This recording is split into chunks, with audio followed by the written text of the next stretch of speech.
Welcome to the Programming Alliance podcast. We've got a great show today. Lt Col Matthew Lohmeier is with us. He was a United States Air Force fighter pilot and commander of the Space-Based Missile Warning Squadron for the U.S. Space Force. In 2021, Matt spoke out against CRT and DEI in the military, and he was subsequently relieved of his duty. But now he is doing amazing work as a public speaker, a consultant, a best-selling author, and he's got a movie coming out, which we're going to talk about. So we're going to cover all kinds of cool topics today on the show, from what it's like to be a fighter pilot, to aliens, to controlling the weather, and DEI in the military. So let's get into it.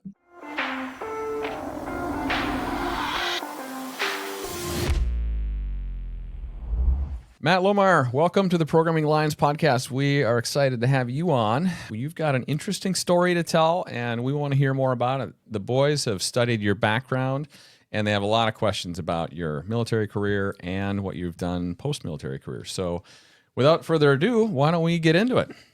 Yep. Thanks. Well, just before we actually get started, is there any classified information you want to declassify? Oh, there is classified information I want to declassify, whether or not I'll get to. But, one of the things that everyone's interested in and that I'm still trying to learn about that maybe we'll get a chance to talk about is aliens and UFOs, because that's been classified for forever, ever since people have been looking into that kind of thing. And everyone's got speculations and theories and ideas, opinions.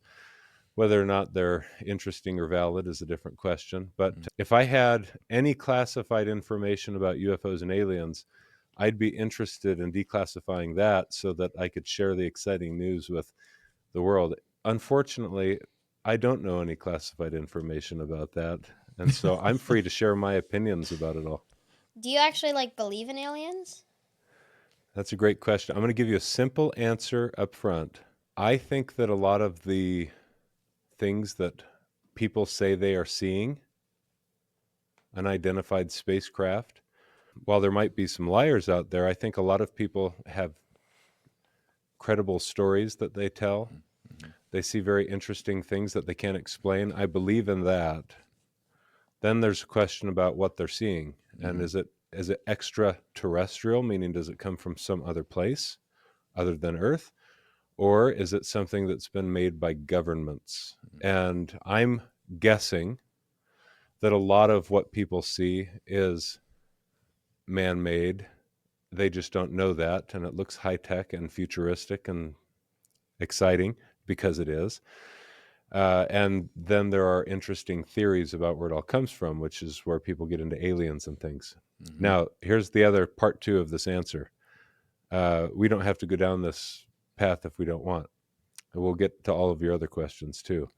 I believe in angels visiting the earth, and I believe that is real. And we have lots of good eyewitness records of that kind of thing. But I'm not quite settled on the alien question. So if you're talking big green or gray men that have big eyeballs, big heads, that's something that's difficult for people to come up with good evidence for. Yeah. Okay. Well, it that is was actually pretty cool. Yeah, it is interesting because there's a lot of verified accounts of what people have seen, and it's hard to dispute that many eyewitness accounts of things that have been seen. And then there's the question, like you said, where did it come from? Is it man-made? Is it top secret government work? Is it something else? Is it extraterrestrial? I kind of feel like it might be, because there's classified planes. So I feel like it's just very classified stuff that they never show on, let's say, Google Maps or something. They keep it in this secret bunker or something, so that no one actually knows if it's true. That's a really good sense. And in fact, I'll tell you something that people have guessed at for a long time, but that I've learned in an unclassified briefing in the Air Force just a few years ago was I was in a room and I can say where it was, and it was truly an unclassified setting. I was at the Air Force Research Laboratory, and I looked at canisters of chemicals and things that they told us they were dumping into the atmosphere to try and change weather patterns. And that was the first introduction I had had to that kind of thing, which I had always poo-pooed and dismissed. Then I went and read a book. I've got it in here somewhere. It's a boring book. I wouldn't recommend it. It's called The Pentagon Papers. No offense to whoever the author is. And inside the Pentagon Papers book that I have, I found that the United States, a half century ago, in the Vietnam War, dumped a bunch of chemicals in the air over the Ho Chi Minh Trail, attempting to extend the length of the monsoon season so that more rain would keep falling for a longer period of time and muddy up the trail so that their supply chain would be disrupted. And we did it to some effect. Mm-hmm. So all of that was kind of new to me in the last few years. Yeah, that's Whoa. crazy. In fact, Will, you were doing a little research on people's ability to change the weather recently because we Yeah. saw a conspiracy post Yeah. on some channel, and there was talk about this. And there is some verified truth that the government has been experimenting in weather changing technology ever since World War II. Yeah. And with some success. And so there's things like silver nitrate, dry ice that they can dump into the atmosphere that can have some effects. And so it's just interesting, like, well, to what level, right? To what level, to what extent? Yeah. Can they make big storms, hurricanes? Can they move Right. and manipulate these things? That would be wild if they could do that. Yeah, I'm inclined to believe at the moment that we don't create a whole lot of that, but we can tamper with and manipulate a little bit weather patterns, storm systems, but that's just my opinion. Yeah. I do agree. I find it unlikely that we could probably summon hurricanes or Right. Yeah. all that stuff. But I do think maybe like we can move them into places that you want. Yeah, Maybe like chemicals are missiles or powerful, and energy, directed energy, that kind of thing is very powerful. And if you seed weather systems with certain materials or chemicals, then you can direct energy at those things and kind of steer them a little bit. But I don't know a lot about that from experience. I just learned it like you will from trying to do a little bit of reading. Yeah, pretty cool. Well, maybe we'll come back to some All right. of these conspiracy topics. Yeah. But before we get into that, we got some other questions that the boys have curated. Great. So, our first one, why did you want to join the military? Well, it took me some time to learn that I wanted to join the military. I didn't want to join the military when I was your age. Let's see, when I was your age, 11 and 13, I was playing basketball all the time, not thinking about the military, not thinking about Air Force fighter jets, not thinking much about school. I wasn't a really good student when I was your age. I'm a far better student today than I was when I was your age. And it was my sophomore year of high school. I had the Air Force Academy basketball coaches show up at one of my high school basketball games to watch another guy named Pete. And Pete didn't have a very good game, but I had one of the best games of my life. And they took interest in me, and the head coach, whose name was Reggie Minton, he's long since gone from the Air Force Academy. It's been over 20 years since he was the head coach of the basketball team there. He came into my house and ate dinner with my family and persuaded my parents, mostly, not me, that the Air Force Academy in Colorado Springs was a great place for a young man to go off to college and to start his military career.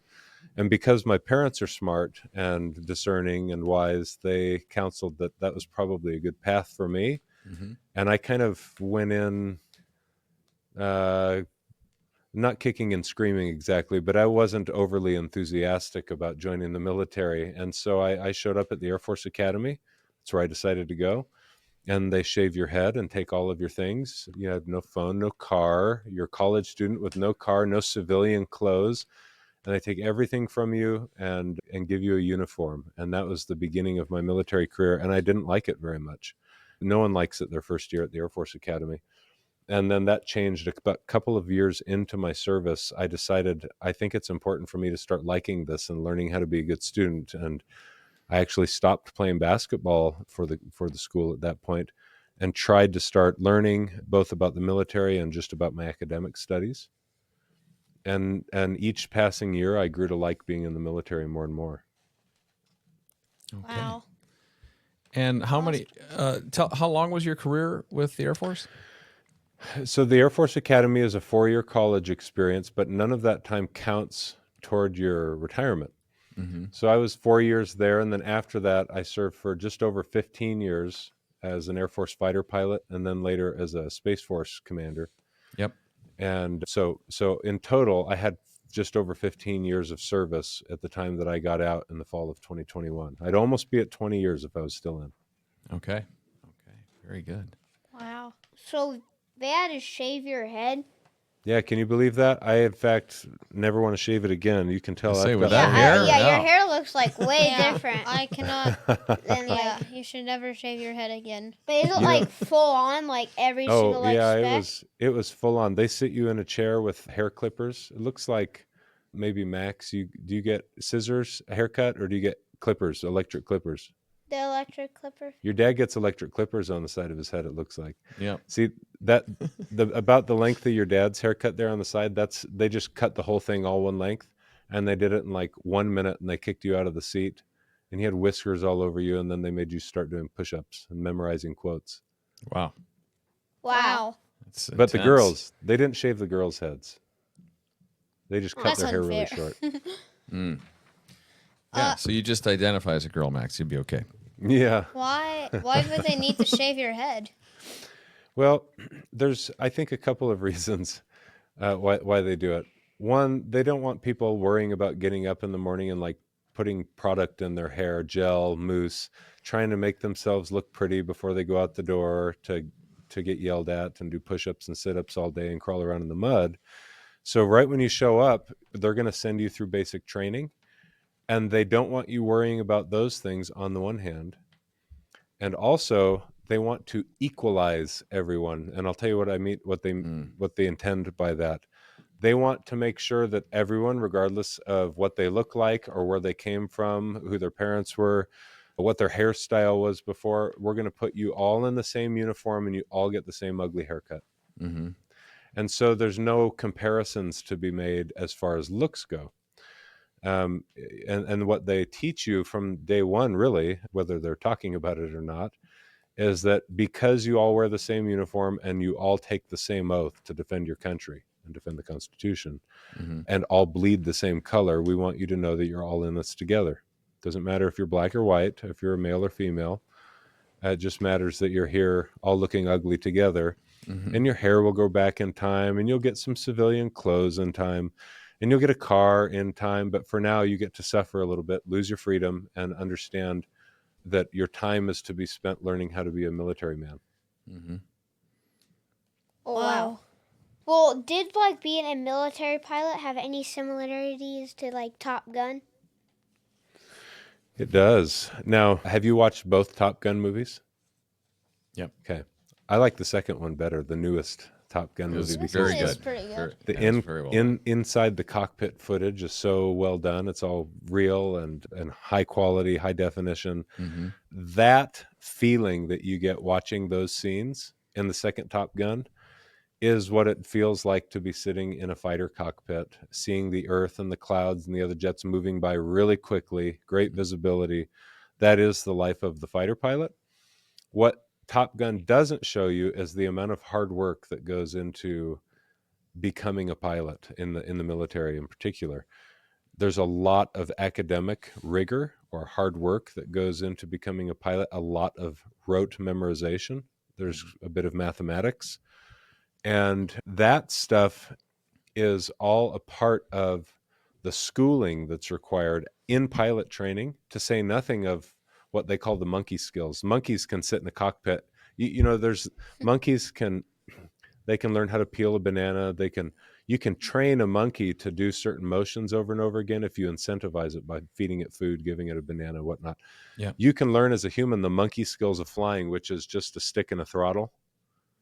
Mm-hmm. And it becomes second nature. It's like riding a bicycle. But in a military aircraft, there's so much to be done besides just the stick and throttle skills that you become kind of a walking encyclopedia for all things your aircraft. And then you have to start memorizing things about the enemy aircraft. You have to memorize what the Russian and Chinese enemy aircraft are capable of, what their corner velocity is, what weapons they carry on their wings, so that when you encounter them in the air, you know exactly what tactics to employ in order to stay safe and to defeat the enemy. So it's a very complex discipline and profession, and Top Gun just has a few quick hints that it's really hard, but then all you see is a bunch of fun jet footage, and you get that maybe a few times a week for an hour at a time, and the rest of your time, 12 hours a day, is spent in a vault studying classified information about your jet and about other jets, and in that kind of academic work, hard work. Wow. Wait, in a Wait, vault? You guys would In be a vault is what vault? they call it. Yeah, the vault is a place in a fighter squadron where when you're not flying, you're in the vault studying classified documents so that you can learn about your weapon system. That's how we refer to our jets. They're called a weapon system. You're learning to strap a weapon system to your back and fly it. Wow. The whole point of the jet is to fly a weapon. And so it's like back in the day, they'd ride a horse and carry a spear or a sword, or later it was carrying a rifle on horseback. And now you just strap a jet onto your back that has missiles on it. And that's your weapon system that you learn to employ. And the idea is that you become good enough at it, and it becomes second nature enough that you forget that you're strapped into a machine. And it's just kind of you out there in the sky, and you do certain things with your hands on the stick and throttle, with your radar and with your weapons. You go hunting and seeking and tracking and destroying targets. That's kind of that's the point you're trying to get to. Oh wow. Wow. Well, So, like, the vault. I'm sorry, I'm very You're interested in stuck this. on the vault, Will? The vault. The vault seems really cool. Is it like an actual, like a giant metal case? Or is It is. It is, Oh, in it fact, a is? giant metal case, like a gun vault or a gun safe, only it's for humans and books. And so, yeah, it is armed with a security system, and you spin locks and scan fingerprints to get into it. And That's if you end up leaving that thing open, you're in big, big trouble. wow. And so the purpose of this is just to make sure all the classified information is well guarded and safe and secure. Yeah, it provides a place for classified conversation. It's a soundproof room. No, like if you wear an Apple Watch, for example, the Apple Watch is not allowed in the Yeah. vault. So it's like a Faraday cage, basically. It is a Faraday cage. No iPhones are allowed in the vault. Only humans and paper, and then any paper you write on in the vault stays in the vault. It's really a well, safely guarded area. And here's the other reason there's a vault, is because there are recordings that you take with, let's say, a tape, for lack of a better term, cassette tape. You have this, or a disc, in each jet that records your training sorties, your flights that you take. And then when you come back from the jet, you carry that classified information with you that records all of what you're seeing with your eyes. You have a heads-up display that's projected out onto the horizon. Mm-hmm. You can see some of that in Top Gun, I think. It's like green. It looks like a green kind of laser image out on the horizon with weapons displays. You see all of that. That's captured in your tapes. All of your instrumentation, your airspeed, your altitude, how many Gs you're pulling, what your fuel state is, what your oil state, your hydraulics, all of that is kept in the tapes. And then all of the pilots from a large exercise, they'll come back into a room in the vault, and they'll download all of the data, all of the video, all of the audio. And then you'll go into a classified briefing room or a debriefing space, and there's this big movie theater screen, and you'll watch everyone's data that's plugged into this big integrating system, and you see all the jets up there flying this mission. And there's someone that runs that debriefing so that the pilots can all learn what they did well and what they did poorly. And they'll pause it, and they'll talk about the shots that were taken, who did what terribly, embarrass them a little bit, tell them to do better, and slap them on the wrist. Mm-hmm. And you do that kind of day after day. And so all of that stays in a classified space like the vault. That is fascinating. Have you ever been on like a real mission? I never have flown a combat mission. All of the missions I flew in the F-15C, and that's the single-seat air-to-air fighter, were training missions. And I'm frankly glad about that. And so whether I was flying over Thailand or somewhere over the Pacific Ocean or near China off the coast of Japan or Taiwan, it was all training missions. And there's military operating airspace where you go practice fighting against one another. Mm-hmm. And there's red air. Those are the bad guys, but they're simulated bad guys. And those red air pilots will present a threat that looks Chinese or that looks like another adversary aircraft. And so you train against those threats, quite frankly, if your mind is right, in my opinion, hoping never to have to engage in combat and conflict with an enemy aircraft, because they want to go home to their wife and kids, just like I want to come home to my wife and kids. And if you have to engage in an air-to-air conflict, at least in the platform I was flying, someone's not going to come home to their wife and kids at the end of the day. And so I was really glad I was only flying training missions, and I didn't fly for a really long time, just 7 years. Have you ever insane. practiced like in evacuating the plane if something happens? Yeah, ejecting from the plane. Yeah. So like you shoot your seat out? Yeah, there's rockets underneath the seats, the ejection seats of a fighter aircraft, and you don't actually practice ejecting from the aircraft because it will ruin the aircraft and it will crash and burn, and you'll lose, in the F-15's case, over $50 million right down into the ocean. And so they have different ways that they train you to do that, where they've got simulators that have all of the right, they're built just like the jet. And you'll practice getting to the right airspeed, altitude, neck, head, back, arm posture, so that you can pull the ejection handles. In the F-15, the ejection handles are right on the sides of your thighs. And so you have to reach down with both hands and pull the ejection handles, tuck your elbows in to make sure that you don't get your elbows knocked off on the way out of the aircraft, because it's like an explosion that happens underneath. Yeah. You have to have your head back against the seat, straight up and down. If your head's down like this, you'll probably break your neck when you pull the ejection handles. So they train you how to do all of that, and then they train you how to parachute down to the ground, either to hard ground or to the ocean. And so I've parachuted a couple of times down to the ground, into the ocean, and then you set up a single man life raft. You inflate that as you're treading water. You climb into the life raft, gather up all your things, and either a helicopter or a boat will come rescue you. Wow. So they train you how to do all of those things. And fortunately, I've never had to eject from a real airplane, although I've had friends that have had to eject. Wow. And they lived, luckily. So from combat or a malfunction? Usually it's a malfunction. Mm-hmm. They have some kind of catastrophic malfunction of a control surface, or a combination of problems that make the aircraft no longer flyable. Mm-hmm. And in fact, one of my commanders in Japan had to eject over the Pacific Ocean, and the jet went to the bottom of the ocean. I don't think it's ever been recovered. It's a couple miles deep. It's near the Marianas Trench, one of the deepest places on the earth. My. And he had to eject, and when he ejected from the aircraft, it ripped a chunk of his bicep off. It caught on, there's some hardware he's hooked up to. Yeah. Where the oxygen is hooked up into the mask, and there's some metal clips that you have, and his bicep caught on a chunk of metal on the way out, and he landed in shark-infested waters with a bloody bicep and climbed into his single-man life raft, and he was rescued about an hour later by Japanese rescue forces.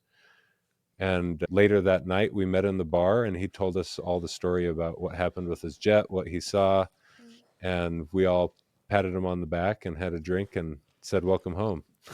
Wow, that he is crazy. He was crazy. pretty lucky. How did he I thought he'd be like in the hospital or something after He did. getting. Well, he went to the hospital. In fact, his wife came. She heard that her husband had ejected. And that's usually really bad news. So she rushed to the hospital and met him there. And he left the hospital after a few hours. He was just fine, and came and joined us at the Squadron Fighter Bar. Wow. Terrifying experience that must be to land in waters knowing that you're bleeding. I would be making that raft so quick and jumping in. No land in sight. Ooh, that is terrifying. Wow. Terrifying. Well, that's a crazy story. that I have one more question, like, one more of these follow-ups before we get to a real question. This is so interesting. These are real questions. These are good Well, ones. yeah, I mean, like, the stuff we have a paper full of a bunch of them. So, I was wondering that because in the first Top Gun, I forget his name. What's Goose. Goose died Goose because died of ejecting with his when neck. he ejected because like his head like hit the windshield. the The windshield. canopy. Does that like actually have like a good chance of happening in a normal? If it's like thing? a 2-seater. Well, 1 seat or 2 seats. In older jets, the ejection seats, while they worked, they weren't as good as they make them currently. And we've learned a lot of hard lessons from an engineering standpoint on how to design the ejection seat and the canopy, and learned what we call the flight regime or flight envelope in which it's safe to eject. I met a woman, in fact, it's a famous story. I don't remember the guy's name. I met a woman in Oklahoma. Her husband survived the fastest ejection in human history. He was like going hundreds of miles an hour faster than it's safe to eject. The bones in his body were shattered. His limbs were torn to pieces as he ejected, because it was like you come out of this perfectly still little canopy. Yeah. And then if you're going 600 miles an hour, which is not a good idea to eject if you're going 600 miles an hour, you've essentially, it's like jumping off of a skyscraper and landing and doing a belly flop into the water. The water's fine when you're swimming in it if you've entered it slowly, but if you're going to hit it going really fast, it's like hitting concrete. Yeah. And so when he ejected at a high airspeed, you hit that air and it's like hitting concrete. Just the same thing that happens. There's a movie, I think that, if I remember correctly, Apollo 13 captures this. They're afraid about their entry angle back into the atmosphere from their moon mission, because when you're in space, if you want to come back into the atmosphere that you and I feel right now, if you move your hands back and forth, you feel the air on your hands. It feels fine. It's all thin. It's air. But if you're going from space to this environment, you have to enter at the right speed and at the right angle, or it's like hitting concrete. You'll burn up, and everything does burn that enters in. That's what causes a shooting star. But the ejection seat, there's a spike right behind your head attached to your ejection seat that is supposed to pierce or break or shatter the canopy that's over your head in the split second before your helmet goes through that canopy. So when the explosion under the seat happens and your seat starts sliding up the rails to throw you out of the jet, the idea is that in the split second before your head goes through, something else went through it and broke it up first so it doesn't break your neck. And that's true for all of the aircraft. And it's why fighter pilots have a seated height requirement.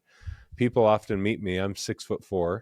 They'll meet me and say, "Wow, aren't you too big to be in a fighter aircraft?" And I'm getting pretty close, but they measure your sitting height. So when I'm sitting in this chair, they measure how tall I am from the bottom of my rear to the top of my head. And then you need some space in between the top of your helmet and where the canopy is. Otherwise, your head is likely to hit the canopy before the spike breaks it or before the explosive detonates. Wow. Oh. Okay. Well, that makes sense? That is a fun fact. That's pretty cool. That is something we would not have known, obviously. I've done hundreds of podcasts and interviews. I've never been able to talk about this. This is kind of a fun trip down memory lane. So thanks for those good questions. Well, it's fascinating. The kids are obviously very interested in fighter aircraft, being a pilot. It's such a unique experience, and to be able to talk to somebody about it is really cool, and to get the inside scoop, right, boys? Yeah. What was your first instinct that the military was starting to show a non-merit or Marxist system? Yeah. Oh, we're getting deep now, I Yeah, guess. that's deep.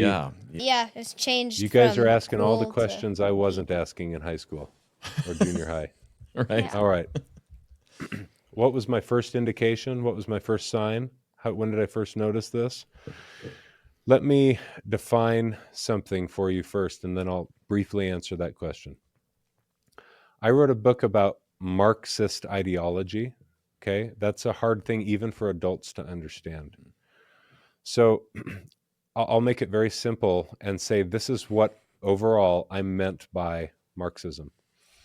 Okay. There's a story that people tell that pits one group of people against another into two groups. There's an oppressor, the bad guy, the evil ruler, and there's an oppressed group that is the victim, the one who doesn't have a say in things, that is always being bullied, that is always being led about for the gain or the influence that the oppressor group wants to wield in society. Okay, that's the story or the narrative or the framework that is Marxist in nature. It's a story, and in that story there's truth in it, which makes it very powerful. There's some truth in this, but it is a false pretext. It is a false framework for understanding all of human relationships. And I'm going to tell you a story that helps emphasize what I mean, but I'll get there in just a minute. So in modern military culture, here's what I was hearing, and this will help drive home the point. Yeah. I was hearing that if you are white, you are the oppressor or you're the bad guy because you have privilege. Yeah, doesn't make a lot of sense, does it, Max? Yeah, it's like, excuse me? Okay, but that's what we were hearing. It doesn't make, and they say it so carefully and so softly. But if you're a white person, because there's more of you in the country than the black people, you're a part of an oppressor class that has unfair privileges. That is, whether you realize it or not, you actually hate the person that is lesser than you, or that there is fewer of than you, which is the black people in society. It's really interesting to put it so plainly, because we normally almost beat around the bush even if we know what we're talking about. When Karl Marx, after whom Marxism is named, first wrote some theories about communism and socialism and capitalism, which we won't get into necessarily, this ideology of pitting groups of people against one another and dividing people up into groups and saying one is guilty and one is not, one is a victim, just by virtue of, say, how much money they have, what their job is, or what race they are, things they can't even control. That has developed in America right now to be much about race. If you're Christian, if you are a boy who likes girls or a girl who likes boys, and you're in the majority, then there is a group of people who really truly believe that means therefore that you're in an oppressive, abusive, unfair relationship to others in society. And so with that little bit of background and a little bit of definition, the question was, when did I notice this kind of thing coming into the military? After I came out of a master's degree program where I studied military strategy and Cold War history, the history of the war between the United States, roughly, the West, and the Soviet Union and the communist world. And I spent a lot of time studying the history of Marxist revolutions. I then came into command in the Space Force, and after some incidents occurred in the country, some activists, some real bullies, used those events to push this narrative that I'm telling you about across all of the military, across government agencies, and they started to have trainings that were mandatory. They'd say, hey, stop doing your work, come sit in this classroom, we're going to tell you about how if you're white, you've got some apologizing to do for being white. And if you're black, we're so sorry for you. We really hope to help the white people learn to treat you better. And what was so offensive to the men and women in uniform, if you'll remember, when I went to the Air Force Academy, we all got the same ugly haircut. We put on the same uniform, and we all learned that we bleed the same color, and we all swore the same oath to support and defend the Constitution, to defend this country, to keep Americans safe. And so men and women in uniform, black and white in uniform, it didn't matter. They were really offended when they started being taught this kind of stuff because it just didn't seem right to them. Just like Max, when I started to tell you what I meant, you went, excuse me? That's exactly the same reaction that military troops have when they heard it. But there were some relatively few, who liked this story and that liked this narrative because it allowed them to start to bully others. It allowed them to blame others for the problems that they felt they had in life, instead of taking responsibility for some of their difficulties and problems. And so that's one of the things that this Marxist ideology that we're talking about, this divisive victim ideology that we're talking about, does to people. It allows them to place blame on someone else for the difficulties of life instead of taking ownership for the difficulties of life and asking the right questions, which is, how do I become a better human? How do I better serve others? How do I sacrifice for others? That's what the military is all about. And a lot of decent people believe that that's how their life ought to be lived. And that's all upended and turned on its head. And evil is called good and good is called evil when you start to teach things like are currently being taught, which is Marxism. Yeah. That's hard, though. I understand that's hard to wrap your mind around some of those things. Candidly, as a parent of 2 white boys, this was something that really concerned me as a father. How do my children grow up in a environment and in a generation where they are being discriminated against as heterosexual white men, Right. potentially, for jobs? And how do I set them up in the best way to take advantage of all the opportunities that we have in this country, when merit might not be what separates them from others? And so these are things that we've talked about as a family, and that led me to believe that entrepreneurial spirit and ideas could be a way for them to not get swallowed up into some of these systems, should they be more pervasive and continue on society, which we hope it doesn't. Right. And in some ways, I feel like the pendulum might be swinging back. Yes, society is a much better place when humans are free to explore that entrepreneurial spirit, when they're free to create of their own volition things that they can then put into the marketplace of ideas and the financial marketplace and to compete, because the best product and the best idea will win out and society will be better for it. When government takes control of that, when groups or organizations take control of that, human creativity is lost. And when that competition is lost, then people lose the incentive to be genius that they really are inside. They lose the incentive to create things and to better society. They simply end up being out for themselves, quite frankly. Capitalism does that too. That's human nature. Yeah. Establishing the permanence of the civil society. Capitalism is a far better system than what we're talking about with Marxism. You know, a follow-up on that, because we get people that come into our threads on some of our different posts and will be called names. Well, we'll be called lots of names, but they will be promoting Marxist ideas and say, "Oh, you should read Marx." And I'm not studied on Marx like you are, or like James Lindsay. James is as studied as anyone is. Yes, like, hyper intelligent guy, unbelievable. But I think of it like this: the question I will often ask them is, well, with the basic premise that people are inherently greedy by nature, we all want the best thing for us as individuals. Mm-hmm.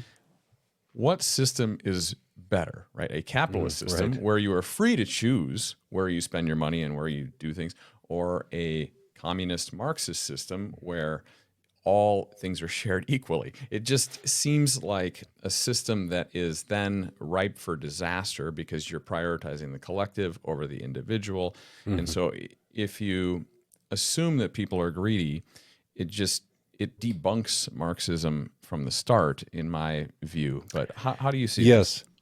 Yeah, in fact, I'll say what you just did and maybe add a different flavor to it as well.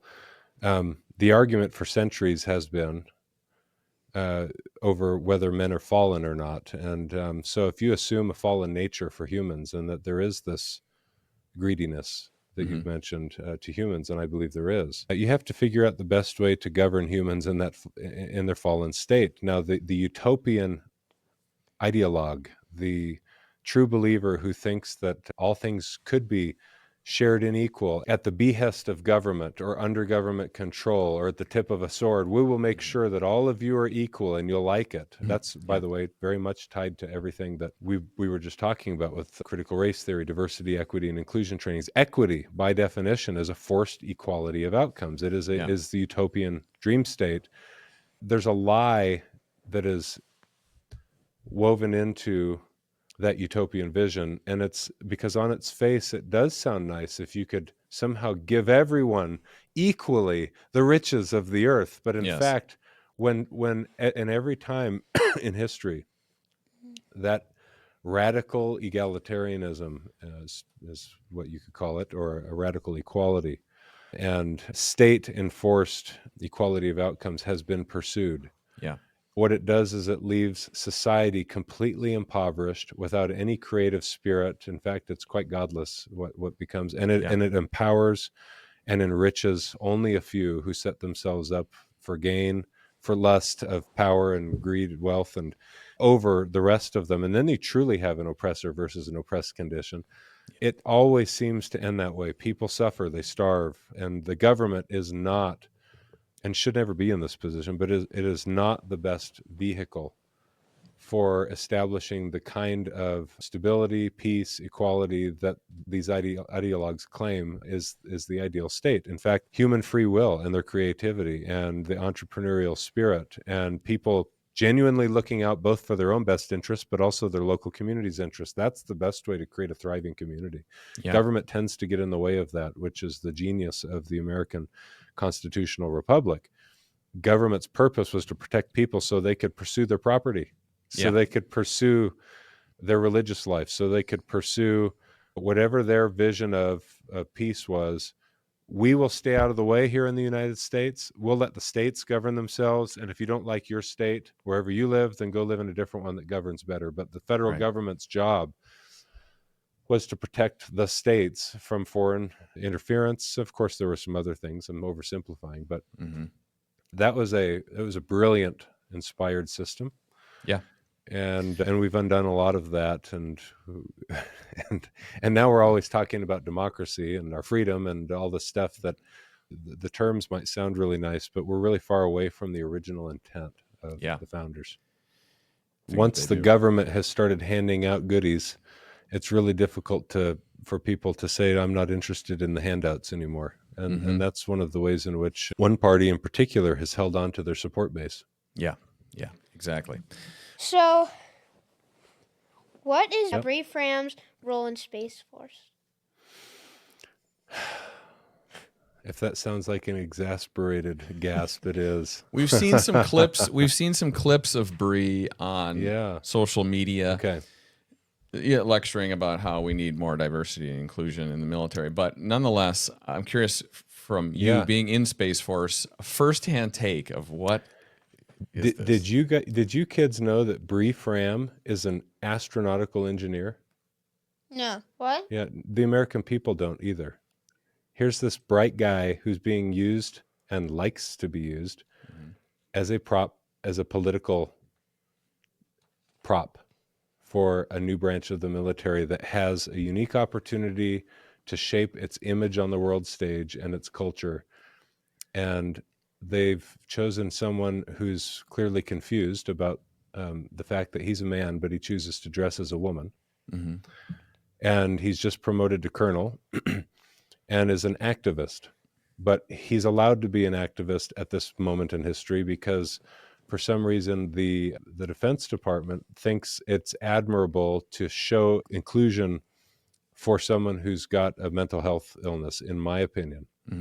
Now, that's too bad because this person was, as I mentioned, an incredibly bright officer. And no one knows about what they're good at anymore. All they know is what they stand for and their cultural stance, their social stance, their political worldview. So that's what that activism does to the military's image. I don't know what Bree Fram does for a living either anymore, other than I know Bree Fram wears the uniform of the country and talks to people a lot about trying to get them to adopt his worldview. Yeah. So is Colonel like the best, or is it like really? Well, Colonel is the highest officer rank that you can get to before you start putting stars on your shoulders. The stars are the general officer ranks, and there's 4 different types of general. There's a 1-star, 2-star, 3-star, and a 4-star general. The 4 stars, of course, the highest. So if someone stays in the military for an entire career and maybe retires, if they didn't reach the general officer ranks, usually they've made it to either major or lieutenant colonel or colonel. Sweet. And then, did you have any stars? I didn't have any stars. I was a lieutenant colonel at the time that I left the military in 2021. Wow.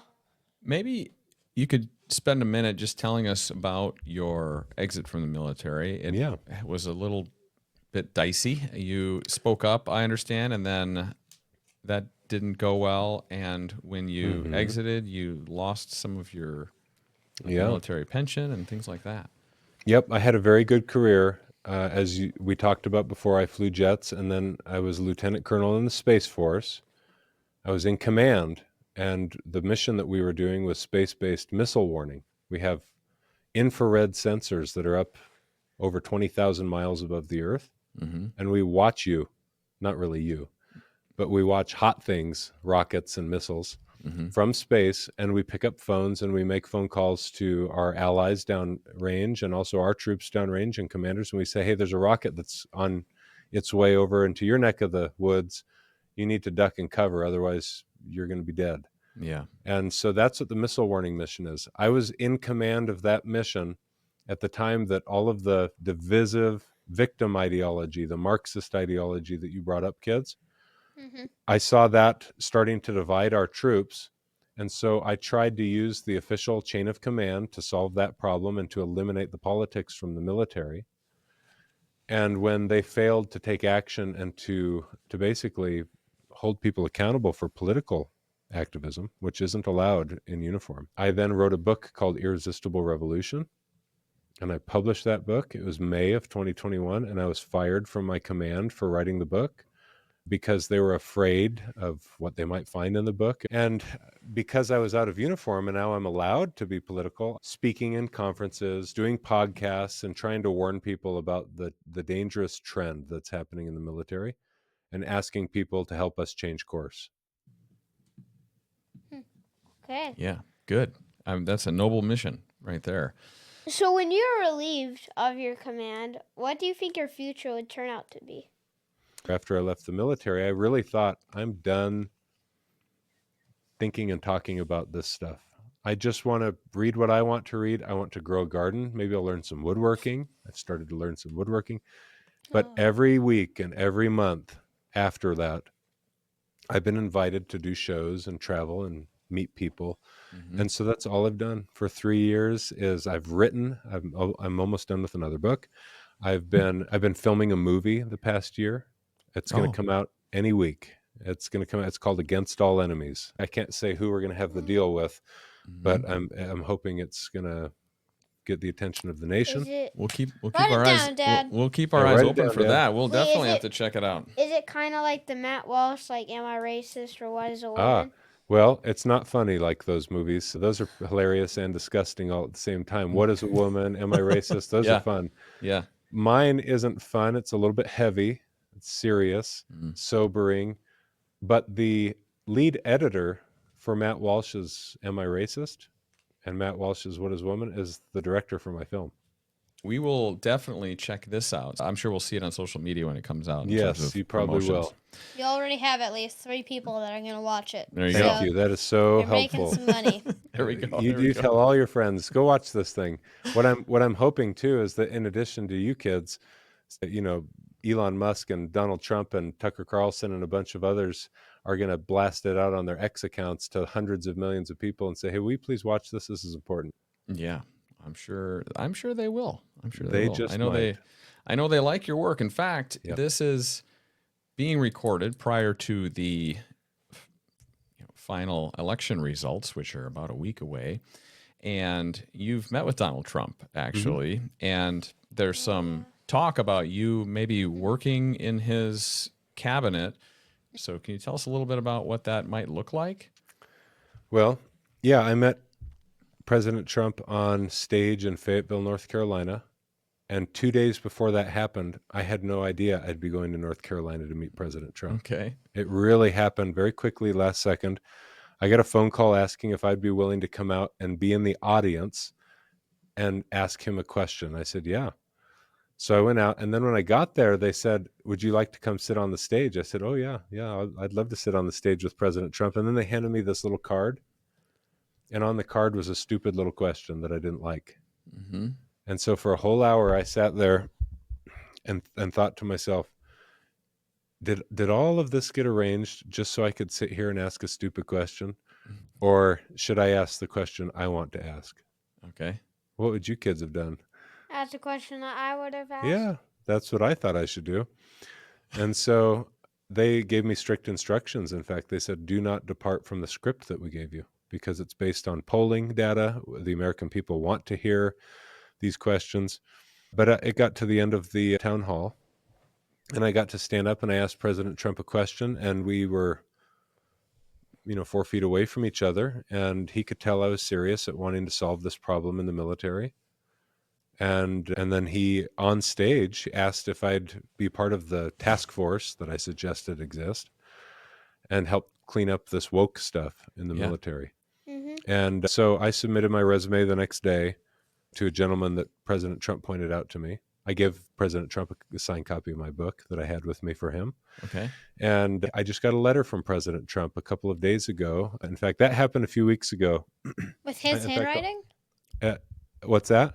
With like his handwriting? Let me show you. Oh, it's buried under a pile of books because it got wrinkled in the mail and I wanted to flatten it out. But I've got it right here.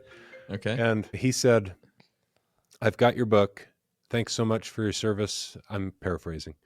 To our nation. I look forward to reading this book. It's thanks to good men, patriots like you that keep our country safe and free. And I just thought, it's amazing that this man works in McDonald's, goes and drives a trash truck, meets with millions of Americans around the country, and sends me a thank you note for my book. He's got a staff that's totally on top of things, and an election team. And so we'll see. It remains to be seen. By the time this interview comes out, we might very well know the election outcome, even if we don't know what that means for the world in the days that follow. And then I'll know by then, maybe, if I'm getting phone calls asking me to start moving to Washington, D.C. to get set up running this task force. Wow. That'll be Well, so we'll be cool. rooting for you, because that would be an incredible and a That'd be very amazing. well-needed position, and I can't think of anybody better to be doing it. So your life could be very different then, depending on the outcome of this election. No kidding. Yeah. Let's hope he Everyone's wins. life could be very different. Yeah. Yeah, let's hope he wins, because one, it'll help you, and two, it'll most likely get us some extra views. Well, That's But, true. yeah, right? Because like true. then You need you'll that. be in there, right? Just saying. I see in the back of your office there's the stars, right? Yeah, There it that is. thing. So, you may tell us a little bit about what that is and its mission or goal. About the time I wrote my book and was fired for it, there was a group of retired military officers, mostly Air Force Academy graduates, but they had served for many years before me. They came out of retirement and created this organization, STARS. It's an organization that tries to educate people about the dangerous Marxist influence that's ruining our military. And so we educate people about that. I'm the executive vice president for that organization. And we are anticipating ramping up our efforts, trying to teach people about the Constitution and our founding principles as well. So it's just an education-based nonprofit. And it's not a politically partisan organization, meaning it doesn't support one candidate over another. We support American values and try to educate people about dangerous ideas. I love that. Nice. That's pretty good. It's rapid fire. Rapid fire. So, Matt, we have this section called Rapid Fire where we ask a you few okay? silly questions that the boys Awesome. have, and let's get into it. Okay, what's your favorite junk food? Cereal. Alright. Would you rather be stuck in the ISS with Joe Biden or Dylan Mulvaney? Ooh, that's tough. Boy, just being up in the ISS would be a treat. Joe Biden. Excluding us three, who's your idol? Elon Musk. If you had a superpower, what would it be? Teleportation. All right. Teleportation. I like that, yeah. Because he's already flown, so he knows what Yeah, that that feels was my like. first initial gut response, actually. But Yeah. teleportation. I like What it. is the coolest invention in your lifetime? The internet. Internet. I think Al Gore did that. That's right. Exactly. And then also, would you rather fight a 1,000-pound duck or 1,001-pound ducks? I'll take my chances with 1,000 one-pound ducks. So, would you rather die to a great white shark or flaming hot volcano? Oh, man. Because your friend almost died to a great white shark if you fell into the Yeah. water. Would I fall into a volcano? Yeah. Okay, Instantly. I'd rather fall into a volcano. Do you pronounce this word as caramel or caramel? Caramel. Oh, no.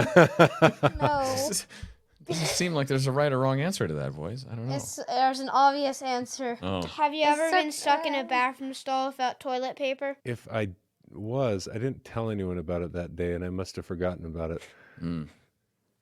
happened to Max last week. Okay, well that concludes rapid fire, right, boys? Well, Matt, thank you so much for coming on, and we wish you luck on the outcome of the presidential election. Sounds like your life may change depending on how this swings, and we really look forward to you being in that role should things go the way that we hope.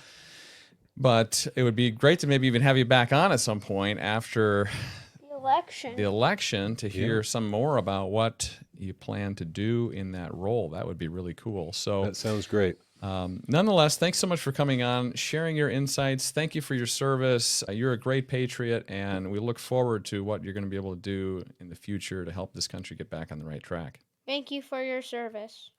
Thank you, boys. I enjoyed sitting down with you for a little bit. If you enjoyed this content, please hit that subscribe button, like, share. Until next time.